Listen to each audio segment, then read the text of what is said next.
Kung kailan ka nagsimba, tsaka ka nawalan ng negosyo. Kung kailan ka nagsabi, Lord, sa'yo na ang buhay ko. Dati wala kang problema eh. Para sabi mo, ang ganda ng karir ko, ang ganda ng buhay ko, ang daming project, ang daming mga, uy, grabe, dami namin negosyo.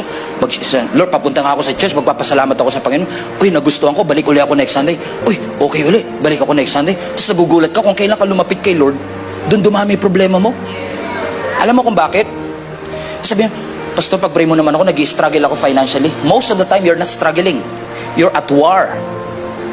Nasa gera ka spiritually. Dahil nakita ni Satan na nagpapakalapit ka sa Panginoon, he's doing everything to discourage you from continuing. Pastor, bakit nung hindi ako lumalapit sa Panginoon, walang problema? Hindi ka na kasi ginagalaw ni Satan nung kakampi ka niya. Di ba? Guess nyo yung sinasabi ko?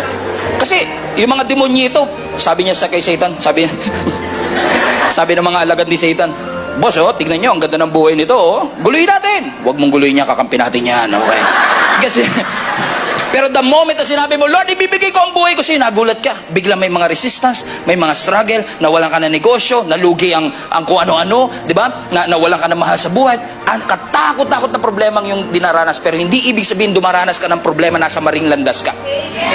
In fact, minsan yung pagdaan mo sa pagsubok ay ebidensya na nasa tamang landas ka.